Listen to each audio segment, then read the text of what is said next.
Hello, good morning, जोहार। मैं राजू और आप देख रहे हैं 24 झारखंड न्यूज। चलिए जानते हैं झारखंड की आज की 25 मुख्य बड़ी खबरों को। तालाब में डूबने से 4 लड़कियों की मौत। छठ पूजा के बाद गई थीं कपड़ा धोने। झारखंड के हजारीबाग में 4 बच्चियों की तालाब में डूबने से मौत हो गई है। ये घटना कटकमसांडी के शाहपुर पंचायत अंतर्गत झाड़दाग गांव की है। गांव में शोक की लहर है। चारों मासूम बच्चियां एक ही परिवार की हैं। ये घटना दोपहर में छठ पूजा के बाद हुई। पूरा गांव शोक में डूबा हुआ है। परिवार के सदस्य गमगीन हैं। सूचना मिलते ही पुलिस और प्रशासनिक अधिकारी घटनास्थल पर पहुंचे। शवों को पोस्टमार्टम के लिए हजारीबाग शेख भिखारी मेडिकल कॉलेज अस्पताल भेज दिया गया है। स्थानीय लोगों के अनुसार छठ पूजा के बाद बच्चियां अपने घर से कपड़े धोने तालाब पर गई थीं। कपड़े धोते समय उनमें से एक बच्ची तालाब में गिर गई। उसे बचाने की कोशिश में एक एक करके चारों लड़कियां गहरी खाई में गिर गई और उनकी मौके पर ही मौत हो गई। मृतकों में रिंकी कुमारी, 20 वर्षीय पूजा कुमारी, साक्षी कुमार और रिया कुमारी शामिल हैं। हजारीबाग सांसद मनीष जायसवाल ने घटना पर दुख व्यक्त किया और मृतक लड़कियों के परिवारों को हर संभव सहायता का आश्वासन दिया। उन्होंने घटना के संबंध में जिला उपायुक्त से बात की है। उन्होंने कहा कि आपदा प्रबंधन विभाग के माध्यम से प्रत्येक मृतक के परिवारों को 4 लाख की तत्काल सहायता प्रदान करने का हर संभव प्रयास किया जा रहा है। वह सुनिश्चित करते रहेंगे कि प्रभावित परिवारों को समय पर सभी आवश्यक सहायता मिले। सदर विधायक प्रदीप प्रसाद भी घटनास्थल पर पहुंची और प्रभावित परिवारों को सांत्वना दी। उन्होंने स्वयं चारों के शवों को पोस्टमार्टम के लिए मेडिकल कॉलेज अस्पताल पहुंचाया। उन्होंने कहा कि ये एक बहुत ही दुखद घटना है। उन्होंने कहा कि वे हमेशा प्रभावित परिवार के साथ खड़े रहेंगे और हर संभव सहायता प्रदान करेंगे।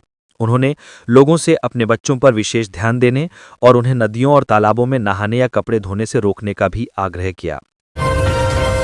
जेएसएससी सीजीएल पेपर लीक मामला। वित्त विभाग के प्रशाखा पदाधिकारी संतोष मस्ताना को सीआईडी ने किया गिरफ्तार। झारखंड कर्मचारी चयन आयोग संयुक्त स्नातक स्तरीय जेएसएससी सीजीएल परीक्षा के कथित तौर पर प्रश्न पत्र लीक होने और अभ्यर्थियों से धोखाधड़ी कर पैसे वसूलने के मामले की जांच कर रही अपराध अनुसंधान विभाग सीआईडी ने एक और बड़ी गिरफ्तारी की है। सूत्रों के अनुसार वित्त विभाग के प्रशाखा पदाधिकारी संतोष मस्ताना को इस मामले में गिरफ्तार किया गया है। जेएसएससी सीजीएल परीक्षा में कथित तौर पर प्रश्न पत्र लीक होने और अभ्यर्थियों से धोखाधड़ी कर पैसे वसूलने का मामला सामने आया था। इस संबंध में सीआईडी ने जांच शुरू की थी और एक के बाद एक कई गिरफ्तारियां हुई हैं, जिनमें पुलिसकर्मी और गिरोह के सरगना भी शामिल हैं। गिरफ्तार प्रशाखा पदाधिकारी संतोष मस्ताना पर इस पेपर लीक धोखाधड़ी के रैकेट में शामिल होने के आरोप लगे हैं। हालांकि उनकी गिरफ्तारी की विस्तृत जानकारी और उन पर लगे सटीक आरोप अभी सीआईडी द्वारा औपचारिक रूप से साझा नहीं किए गए हैं। सीआईडी की जांच में पहले भी कई चौंकाने वाले खुलासे हुए हैं, जिनमें कुछ आरोपियों ने अभ्यर्थियों को प्रश्नपत्र उपलब्ध कराने के बहाने पैसे वसूले। इस मामले में अब तक कई आरोपियों को गिरफ्तार किया जा चुका है, जिनमें इंडियन रिजर्व बटालियन के जवान और गिरोह के मास्टरमाइंड भी शामिल हैं। मामले की गंभीरता को देखते हुए झारखंड उच्च न्यायालय ने परीक्षा के अंतिम परिणाम के प्रकाशन पर रोक लगा रखी है। रांची में पिकअप ने सुभाष मुंडा की प्रतिमा को टक्कर मार किया क्षतिग्रस्त। चालक गिरफ्तार। दरादिली चौक पर मंगलवार को शाम में बड़ा हादसा हो गया। प्रसिद्ध सीपीआईएम नेता एवं कॉमरेड स्वर सुभाष मुंडा की प्रतिमा को एक इंडियन गैस लदे पिकअप ने जोरदार ठोकर मारी। टक्कर इतनी तेज थी कि प्रतिमा बुरी तरह क्षतिग्रस्त हो गई। घटना के बाद मौके पर अफरा तफरी मच गई। स्थानीय लोगों ने ट्रक को रोक लिया और चालक को पकड़कर पुलिस के हवाले कर दिया। प्रतिमा के टूटने की खबर फैलते ही आसपास के इलाकों से लोग बड़ी संख्या में घटनास्थल पर पहुंच गए। इस दौरान स्थानीय लोगों ने कहा कि कॉमरेड सुभाष मुंडा आदिवासियों के सामाजिक नेता थे। वे मजदूरों और किसानों की आवाज थे। उनकी प्रतिमा से लोगों की भावनाएं जुड़ी हुई हैं। स्थानीय लोगों ने प्रशासन से मांग की कि प्रतिमा का शीघ्र पुनर्निर्माण कराया जाए और दोषियों पर कड़ी कार्रवाई की जाए। विनय सिंह के ठिकाने से जब्त उपकरणों से डेटा हटाने की हुई थी कोशिश। झारखंड में 38 करोड़ रुपए से अधिक के शराब घोटाले की जांच में जुटी एसीबी को नेक्स्ट जिन के संचालक विनय सिंह के ठिकानों से जब्त डिजिटल उपकरणों की एफएसएल रिपोर्ट मिल गई है। एफएसएल की रिपोर्ट में विनय सिंह के उपकरणों में बड़े पैमाने पर डेटा विलोपन और डिजिटल छेड़छाड़ के संकेत मिले हैं। साक्ष्यों को नष्ट करने का प्रयास किया गया था। एसीबी को इस रिपोर्ट से मनी ट्रेल से जुड़ी कई अहम जानकारियां प्राप्त हुई हैं, जिनकी समीक्षा की जा रही है। एसीबी के अधिकारियों को केस के अनुसंधान के क्रम में इस बात की सूचना मिल रही थी कि विनय सिंह द्वारा डेटा को डिलीट करने के साथ साक्ष्य को नष्ट करने का प्रयास किया जा रहा है। इसी आधार पर जब्त उपकरणों को एसीबी कोर्ट की अनुमति से एफएसएल जांच के लिए भेजा गया था, ताकि डिलीट किए गए डेटा को रिकवर किया जा सके। अब एसीबी रिपोर्ट के आधार पर जांच को आगे बढ़ा रही है और साक्ष्य नष्ट करने की साजिश की तह तक पहुंचने की कोशिश कर रही है। समुद्र तट से टकराएगा चक्रवाती तूफान मोन्था, झारखंड पर भी दिखेगा असर। पश्चिम मध्य बंगाल की खाड़ी के ऊपर प्रचंड चक्रवाती तूफान मोन्था पिछले 6 घंटों के दौरान 12 किलोमीटर प्रति घंटे की गति से उत्तर पश्चिम दिशा में आगे की ओर बढ़ा है। यह उत्तर पश्चिम दिशा में आगे बढ़ रहा है और मंगलवार रात एक गंभीर चक्रवाती तूफान के रूप में मछलीपट्टनम और कलिंगपट्टनम के बीच काकीनाडा के आसपास आंध्र प्रदेश तट को पार करेगा। इस समय हवा की गति 90-100 किलोमीटर प्रति घंटा से लेकर 110 किलोमीटर प्रति घंटा तक होगी। मोन्था इसी रफ्तार के साथ समुद्र तट से टकराएगा, जिससे तेज हवा और बारिश के आसार हैं। मौसम केंद्र रांची के अनुसार चक्रवाती तूफान मोन्था के चलते झारखंड में भी मौसम के मिजाज में भी बदलाव देखा जा रहा है। 29 अक्टूबर से 31 नवंबर तक राज्य के अलग अलग जिलों में भारी बारिश का येलो अलर्ट जारी किया है। रांची मौसम केंद्र के वरीय मौसम वैज्ञानिक एससी मंडल ने बताया कि 29 अक्टूबर से 31 अक्टूबर तक अलग अलग जिलों में भारी बारिश की चेतावनी जारी किया गया है। इस दौरान राज्य भर में थंडरस्ट्रॉम और 30-40 किलोमीटर प्रति घंटे की रफ्तार से तेज हवा के झोंके चलने का भी अलर्ट जारी किया गया है। भारी बारिश का येलो अलर्ट वाला जिला 29 अक्टूबर को सिमडेगा, पश्चिमी सिंहभूम, लातेहार, लोहरदगा, रांची, गुमला, खूंटी, दुमका, गोड्डा, साहिबगंज, पाकुड़। 30 अक्टूबर को गढ़वा, पलामू, चतरा, लातेहार, लोहरदगा, गुमला, रांची, खूंटी, रामगढ़, बोकारो, गिरिडीह, हजारीबाग और कोडरमा। 31 अक्टूबर को दुमका, गोड्डा, पाकुड़, साहिबगंज। झारखंड को केंद्र की बड़ी सौगात, 4 जिलों में खुलेंगे नए मेडिकल कॉलेज। झारखंड को केंद्र सरकार की ओर से एक बड़ी सौगात मिली है। भारत सरकार ने public private partnership PPP model पर राज्य में 4 नए मेडिकल कॉलेज खोलने के प्रस्ताव को मंजूरी दे दी है। ये मंजूरी वित्तीय मामलों के विभाग DEA की बैठक में दी गई, जिसमें झारखंड सरकार की ओर से स्वास्थ्य, चिकित्सा, शिक्षा एवं परिवार कल्याण विभाग के अपर मुख्य सचिव अजय कुमार सिंह ने प्रस्तुति दी। नए मेडिकल कॉलेज खूंटी, जामताड़ा, धनबाद और गिरिडीह जिलों में स्थापित किए जाएंगे। खूंटी में 50 जबकि अन्य 3 जिलों में 100 MBBS सीटें होंगी। ये परियोजना केंद्र की वायाबिलिटी गैप फंडिंग योजना के तहत लागू होगी। धनबाद परियोजना सब स्कीम 1 और शेष 3 सब स्कीम 2 के अंतर्गत स्वीकृत की गई हैं। PPP मॉडल के तहत केंद्र सरकार पूंजीगत व्यय में 40% और परिचालन व्यय में 25% सहायता देगी, जबकि राज्य सरकार 25 से 40% तक पूंजीगत तथा 15 से 25% तक परिचालन व्यय वहन करेगी। इन कॉलेजों की स्थापना से राज्य में चिकित्सा शिक्षा का विस्तार होगा और स्वास्थ्य सेवाओं की गुणवत्ता में सुधार आएगा। साथ ही स्थानीय युवाओं के लिए रोजगार के नए अवसर सृजित होंगे। अपर मुख्य सचिव अजय कुमार सिंह ने कहा कि ये झारखंड के लिए ऐतिहासिक कदम है। PPP मॉडल पर नए मेडिकल कॉलेज खुलने से ग्रामीण और अर्ध शहरी इलाकों में विशेषज्ञ डॉक्टरों की उपलब्धता बढ़ेगी और स्वास्थ्य व्यवस्था को नई मजबूती मिलेगी। हजारीबाग भूमि घोटाला में भाजपा विधायक प्रदीप प्रसाद को ACB ने बनाया आरोपी।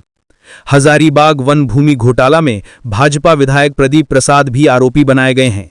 ये पहली बार है जब ACB ने झारखंड में किसी जमीन घोटाला मामले में भाजपा विधायक को आरोपी बनाया है। ACB ने जांच में पाया है कि घोटाले से जुड़ी जमीन की रजिस्ट्री में उन्होंने बतौर गवाह अपने हस्ताक्षर किए थे। जमीन की रजिस्ट्री विनय सिंह और उनकी पत्नी के नाम पर 2010 में हजारीबाग रजिस्ट्री ऑफिस में हुई थी। वन भूमि का निजी लोगों के नाम पर रजिस्ट्री कराने में ACB ने गवाह के रूप में भाजपा विधायक की भूमिका को संदिग्ध माना है। इसी आधार पर वर्तमान विधायक प्रदीप प्रसाद आरोपी बनाए गए हैं। अब ACB की टीम मामले में भाजपा विधायक की भूमिका की जानकारी लेने के लिए साक्ष्य इकट्ठा कर रही है। ACB को जानकारी मिली है कि संबंधित जमीन प्रदीप प्रसाद के नाम पर भी खरीदी गई है। ज्ञात हो कि ACB इस केस में अभी तक नेक्स्ट जेन शोरूर के संचालक विनय सिंह, जमीन कारोबारी विजय सिंह और तत्कालीन CO शैलेश कुमार को गिरफ्तार कर जेल भेज चुकी है। केस में अन्य लोग भी आरोपी बनाए गए हैं, जिनकी संलिप्तता पर ACB ठोस साक्ष्य एकत्रित करने का प्रयास कर रही है। हजारीबाग के तत्कालीन DC ने 2013 में 5 प्लॉट की अवैध जमाबंदी रद्द कर दी थी। इस आदेश की पुष्टि राजस्व एवं भूमि सुधार विभाग द्वारा भी की गई थी। जमीन को लेकर हजारीबाग वन प्रमंडल ने भी रिपोर्ट बनाई थी, जिसमें उल्लेख था कि संबंधित वन भूमि में कोई भी गैर वानिकी कार्य नहीं हो सकता है। ऐसा करना भारतीय वन अधिनियम और भारतीय वन संरक्षण अधिनियम का उल्लंघन माना जाएगा। सुप्रीम कोर्ट ने भी आदेश दिया था कि जंगल झाड़ दर्ज किसी भूमि पर केंद्र सरकार से अनुमति लिए बिना गैर वानिकी कार्य नहीं हो सकता है, लेकिन बाद में संबंधित जमीन की अधिकारियों के साथ आपराधिक षड्यंत्र के तहत जमाबंदी कर दी गई। धनबाद में छठ पर छठघाट गए श्रद्धालुओं के घर से लाखों के जेवरात की चोरी। लोक आस्था का महापर्व छठ जहां पूरा शहर भक्ति और उल्लास में डूबा था, वहीं झरिया के बौर्रागढ़ इलाके में चोरों ने 2 घरों का ताला तोड़कर लाखों रुपए के जेवरात और कीमती सामान पर हाथ साफ कर दिए। ये घटना उस वक्त घटी जब मंगलवार की सुबह श्रद्धालु उगते सूर्य को अर्घ देने घाट पर गए थे। पहली घटना बौरागढ़ निवासी प्रवीण कुमार सिंह के घर में घटी। चोरों ने मुख्य दरवाजा को तोड़कर घर में प्रवेश किया और अलमारी में रखे लगभग 1 लाख रुपए मूल्य के सोने चांदी के आभूषण के साथ कीमती सामान चुरा लिए। वहीं दूसरी घटना पास के रहने वाले अमरजीत सिंह के घर की है। यहां भी चोरों ने ताला तोड़कर अंदर प्रवेश किया और करीब 1.5 लाख रुपए मूल्य के जेवरात पर हाथ साफ कर दिया। घटना की जानकारी छठ पूजा संपन्न होने के बाद पीड़ित परिवार को मिली। पीड़ित परिवार जब घर लौटे तो दरवाजे टूटे और कमरों का सामान बिखरा देखा। ये देख उनके होश उड़ गए। उन्होंने तुरंत घटना की जानकारी पास के थाना को दी। जानकारी मिलते ही बौरागढ़ पुलिस मौके पर पहुंची और घटनास्थल का निरीक्षण किया और फिंगरप्रिंट सहित अन्य महत्वपूर्ण साक्ष्य जुटाए और घटना की जांच में जुट गए। इस वारदात से पूरे इलाके में दहशत और आक्रोश का माहौल है। घाटशिला उपचुनाव के लिए कांग्रेस ने इलेक्शन कैंपेन कमेटी का गठन, कोटे के सभी मंत्री विधायक शामिल। शिक्षा मंत्री और झामुमो विधायक रामदास सोरेन के निधन से खाली हुई घाटशिला विधानसभा सीट पर उपचुनाव होना है। झारखंड मुक्ति मोर्चा ने दिवंगत रामदास सोरेन के पुत्र सौमेश सोरेन को उम्मीदवार बनाया गया है। उनके सामने भाजपा प्रत्याशी के रूप के पूर्व सीएम चंपाई सोरेन के बेटे बाबूलाल सोरेन हैं। घाटशिला विधानसभा उपचुनाव में इंडिया ब्लॉक के प्रत्याशी के रूप सौमेश सोरेन की जीत सुनिश्चित करने के लिए झारखंड कांग्रेस ने आज 43 सदस्यीय कैंपेन कमेटी गठित की है। इस कमेटी में प्रदेश कांग्रेस अध्यक्ष केशव महतो कमलेश, कांग्रेस विधायक दल के नेता प्रदीप यादव, उप नेता राजेश कच्छप, पूर्व राज्यसभा सदस्य प्रदीप मलमूचू सहित 43 नाम शामिल हैं। कांग्रेस ने घाटशिला विधानसभा उपचुनाव के लिए जिन 43 नेताओं के नाम शामिल हैं, उसमें कांग्रेस कोटे के 4 मंत्री, कांग्रेस के पूर्व प्रदेश अध्यक्ष, पूर्व राज्यसभा सदस्य, पूर्व मंत्री सहित कई नेता शामिल हैं। चाईबासा हादसे के बाद धनबाद प्रशासन अलर्ट। डीसी ने SNMMCH ब्लड सेंटर का किया निरीक्षण। चाईबासा सदर अस्पताल में ब्लड बैंक के लापरवाही से 5 बच्चों के HIV पॉजिटिव पाए जाने की घटना के बाद राज्य सरकार के निर्देश पर जिला प्रशासन अलर्ट मोड में है। इसी कड़ी में उपायुक्त आदित्य रंजन मंगलवार को शाहिद निर्मल महतो मेडिकल कॉलेज अस्पताल के ब्लड सेंटर पहुंचे और वहां की व्यवस्था का निरीक्षण किया। निरीक्षण के दौरान उपायुक्त के साथ अनुमंडल पदाधिकारी राजेश कुमार, अस्पताल अधीक्षक, ब्लड सेंटर इंचार्ज व अन्य चिकित्सक मौजूद थे। उपायुक्त ने ब्लड सेंटर की कार्यप्रणाली, सैंपल जांच प्रक्रिया, ब्लड स्टोरेज की व्यवस्था और रिकॉर्ड सिस्टम का विस्तार से जायजा लिया। इस दौरान उपायुक्त ने कहा कि सीमित संसाधनों के बावजूद धनबाद ब्लड बैंक संतोषजनक कार्य कर रहा है। हालांकि कुछ उपकरण पुराने हो चुके हैं जिन्हें अपडेट करने की आवश्यकता है। उन्होंने अस्पताल प्रबंधन को सभी पुराने उपकरणों की सूची शीघ्र उपलब्ध कराने का निर्देश दिया। उन्होंने यह भी कहा कि जिले के सभी blood bank, blood donation camp और ब्लड स्टोरेज यूनिट की समीक्षा की जाएगी। समीक्षा के दौरान जहां भी कमियां पाई जाएंगी, उन्हें राज्य और जिला स्तर से प्राथमिकता के आधार पर दूर किया जाएगा। रामगढ़ के सोंड गांव में पेट्रोल पंप मैनेजर के घर से लाखों के जेवरात व नगदी की चोरी। रजरप्पा थाना क्षेत्र अंतर्गत सोंड गांव में सोमवार की शाम अज्ञात चोरों द्वारा एक घर में चोरी की घटना को अंजाम दिया है। जानकारी के अनुसार सोंड निवासी अरुण कुमार शर्मा का परिवार छठ महापर्व को लेकर घाट गया था। इसी बीच अज्ञात चोरों ने घर का ताला तोड़कर अंदर प्रवेश किया और बेडरूम में रखी अलमीरा को गिराकर तोड़ डाला। अलमीरा में रखे लाखों रुपए के मंगलसूत्र, कान बाली, पायल, अंगूठी सहित सोना चांदी के जेवर और नकदी लेकर चोर मौके से फरार हो गए। अनुमान है कि चोरी की यह वारदात महज 1 घंटे के भीतर पूरी कर ली गई, क्योंकि परिवार के सदस्य जब पूजा संपन्न कर आपस अपने घर लौटे तो देखा कि मुख्य दरवाजे का ताला टूटा हुआ है और कमरे का सारा सामान बिखरा पड़ा है। गौरतलब हो कि अरुण कुमार शर्मा चित्रपुर रजरप्पा मोड़ स्थित पेट्रोल पंप में मैनेजर के पद पर कार्यरत हैं। घटना की सूचना मिलते ही रजरप्पा थाना प्रभारी कृष्ण कुमार दल बल के साथ मौके पर पहुंचे और घटनास्थल का जायजा लिया। पुलिस ने आसपास के क्षेत्र में पूछताछ और जांच पड़ताल की। थाना प्रभारी ने बताया कि मामले की गंभीरता से जांच की जा रही है। मोआंथा चक्रवात को लेकर धनबाद प्रशासन अलर्ट, डीसी ने सभी विभागों को जारी किए आपदा प्रबंधन के निर्देश। बंगाल की खाड़ी में बन रहा मोआंथा चक्रवात अब ट्रॉपिकल तूफान के रूप में सक्रिय हो गया है और मौसम विभाग ने इसके अगले कुछ दिनों में गंभीर चक्रवाती तूफान में तब्दील होने की आशंका जताई है। इसके प्रभाव से झारखंड के दक्षिणी और मध्य हिस्सों में तेज हवाएं, भारी बारिश और वज्रपात की संभावना बनी हुई है। संभावित आपदा से निपटने के लिए उपायुक्त आदित्य रंजन ने जिले के सभी संबंधित विभागों को सतर्क रहने और त्वरित कार्यवाही सुनिश्चित करने के निर्देश जारी किए हैं। उपायुक्त के द्वारा आपदा प्रबंधन पदाधिकारी को निर्देश दिया गया है कि एनडीआरएफ या एसडीआरएफ की टीमों को संभावित प्रभावित इलाकों में तत्पर स्थिति में रखा जाए। नगर आयुक्त सभी बीडीओ, अंचल अधिकारी और चिरकुंडा नगर परिषद को निचले एवं जल भराव वाले क्षेत्रों की पहचान कर लोगों को सुरक्षित स्थलों पर स्थानांतरित करने की योजना तैयार करने का आदेश दिया गया है। वहीं बिजली, स्वास्थ्य और संचार व्यवस्था को सक्रिय और सुचारू रखने के लिए संबंधित विभागों को आपातकालीन तैयारी के निर्देश दिए गए हैं। सभी बीडीओ, अंचलाधिकारी और थाना प्रभारी को 24 घंटे निगरानी और रिस्पॉन्स मोड में रहने को कहा गया है। इसके अलावा जनसंपर्क विभाग को जन जागरूकता अभियान चलाने के निर्देश दिए गए हैं ताकि लोग अफवाहों से बचें और केवल प्रशासनिक दिशा निर्देशों का पालन करें। इस संबंध में उपायुक्त ने कहा कि प्रशासन पूरी तरह सतर्क है और किसी भी स्थिति से निपटने के लिए तैयार हैं। उन्होंने आम जनता से अपील की है कि वे मौसम विभाग की चेतावनियों पर ध्यान दें और अनावश्यक रूप से घरों से बाहर न निकलें। पश्चिमी सिंहभूम में आईईडी विस्फोट से 10 साल की मासूम की मौत, माओवादी हिंसा पर उठे सवाल। झारखंड का पश्चिमा सिंहभूम जिला से एक हृदय विदारक घटना सामने आई है। तिलापोसी जंगल में हुए आईईडी विस्फोट में आदिवासी बच्ची की दर्दनाक मौत हो गई। प्रारंभिक जांच में सामने आया है कि यह विस्फोट माओवादियों द्वारा लगाए गए विस्फोटक उपकरण के कारण हुआ।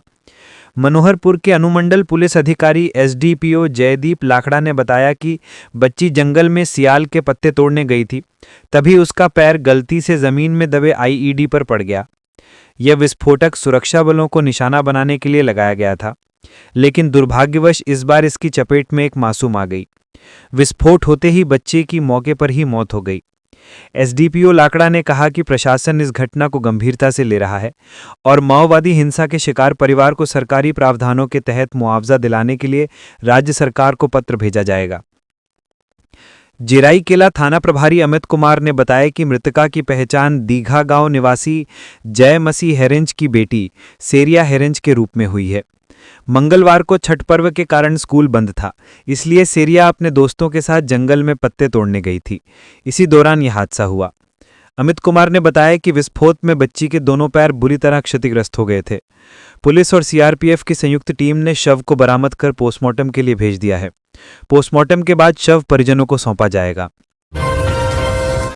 चाईबासा लाठीचार्ज पर भाजपा का हल्ला बोल, आज 29 अक्टूबर को पश्चिम सिंहभूम सरायकेला बंद का आह्वान। चाईबासा में बीती रात NH 220 पर हुए लाठीचार्ज को लेकर भाजपा ने हेमंत सरकार पर बर्बर और जन विरोधी कार्रवाई का आरोप लगाया है।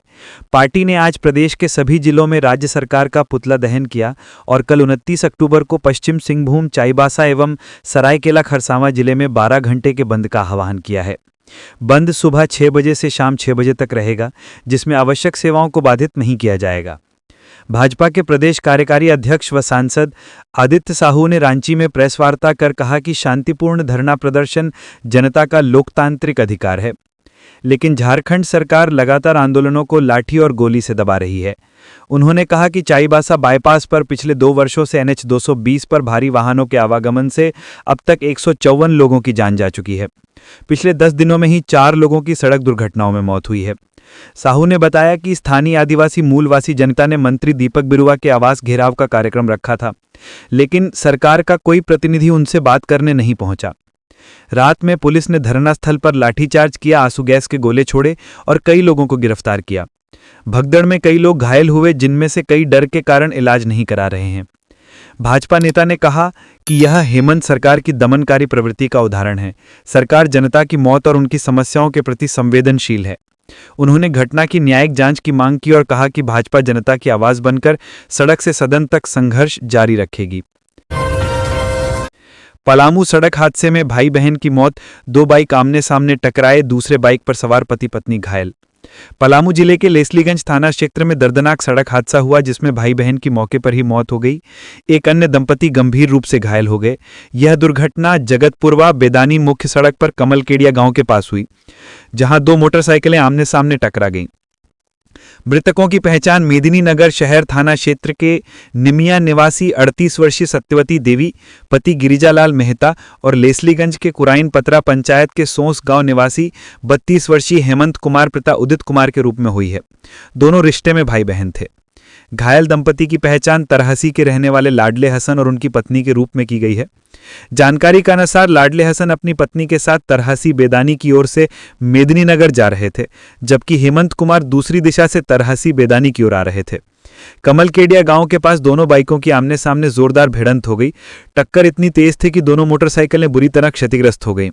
स्थानीय लोगों की मदद से सभी घायलों को तुरंत मेदिनीनगर मेडिकल कॉलेज अस्पताल MMCH भेजा गया, जहां डॉक्टरों ने सत्यवती देवी और हेमंत कुमार को मृत घोषित कर दिया। वहीं घायल लाडले हसन और उनकी पत्नी का इलाज चल रहा है। हादसे की खबर मिलते ही मृतक के परिजन अस्पताल पहुंचे, जहां चीख पुकार मच गई। पोस्टमार्टम के बाद दोनों के शव परिजनों को सौंप दिए गए। भाई बहन की एक साथ मौत से पूरे परिवार और इलाके में मातम छा गया है। स्थानीय ग्रामीणों ने प्रशासन से सड़क पर स्पीड ब्रेकर लगाने और यातायात नियंत्रण की मांग की है।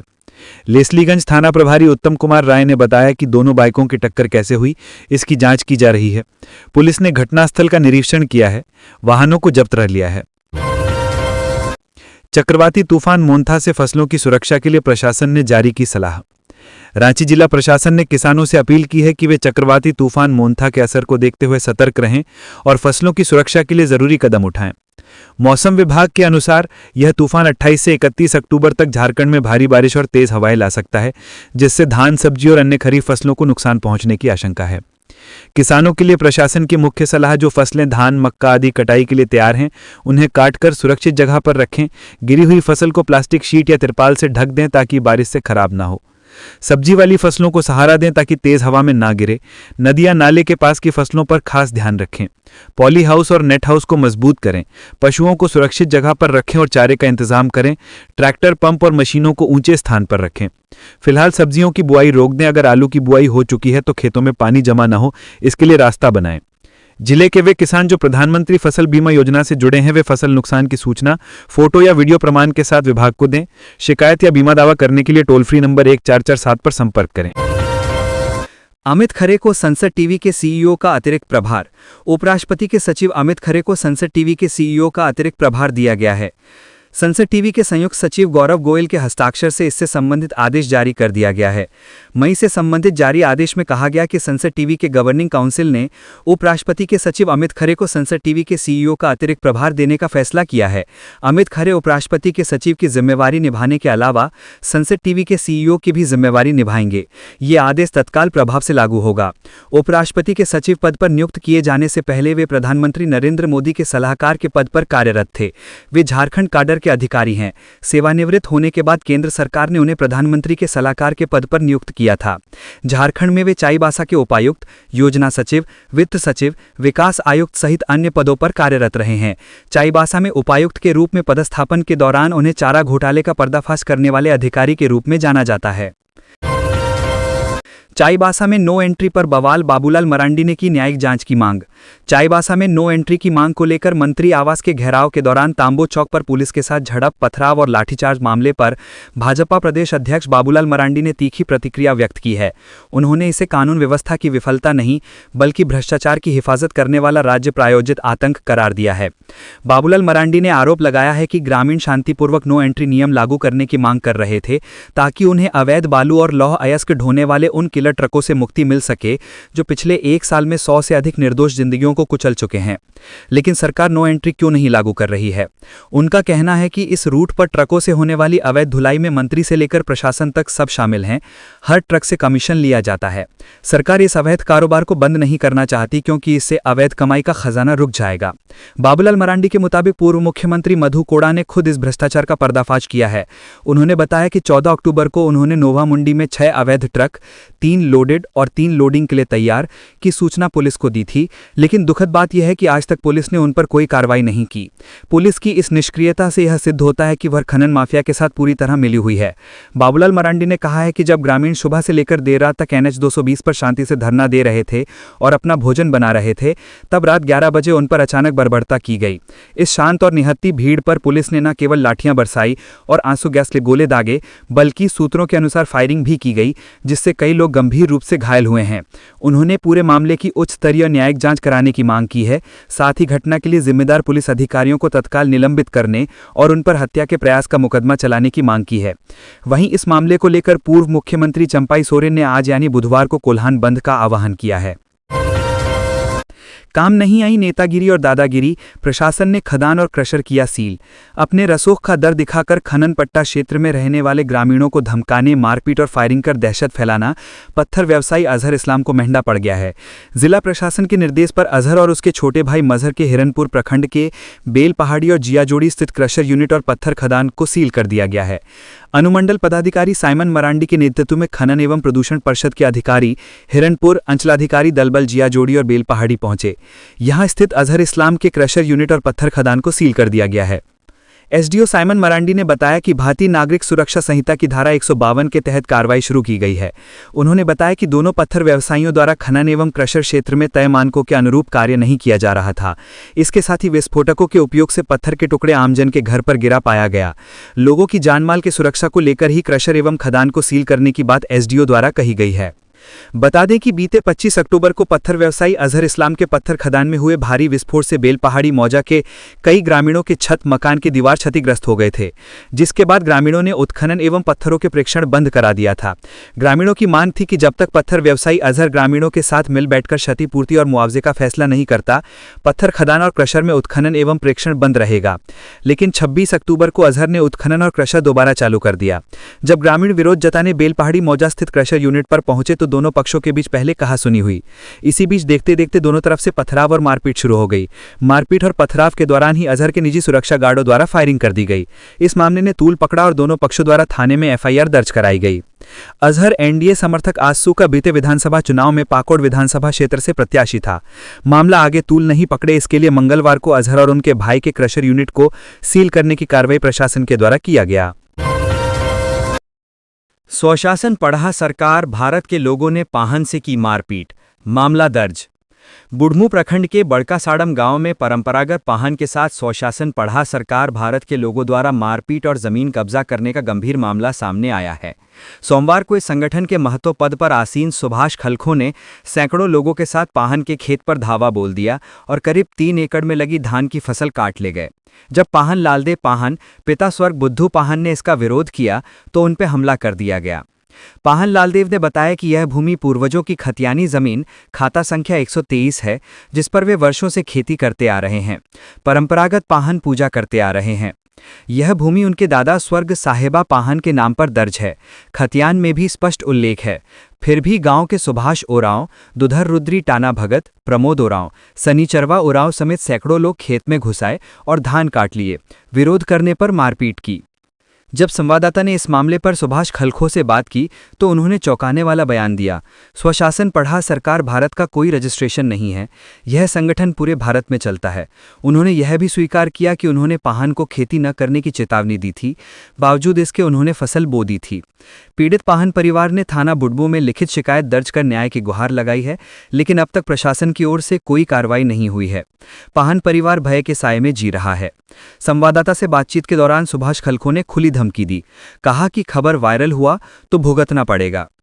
तो ये थी आज की झारखंड की टॉप बड़ी खबरें। इसी तरह झारखंड की हर छोटी सी बड़ी खबर देखने के लिए आप हमारे चैनल 24 झारखंड न्यूज को सब्सक्राइब करके बेल आइकन प्रेस कर ले, जिससे झारखंड की हर छोटी सी बड़ी खबर की अपडेट आप तक पहुंचता रहे। तो आज के लिए बस इतना ही, हमें दीजिए इजाजत, फिर मिलते हैं नेक्स्ट न्यूज में।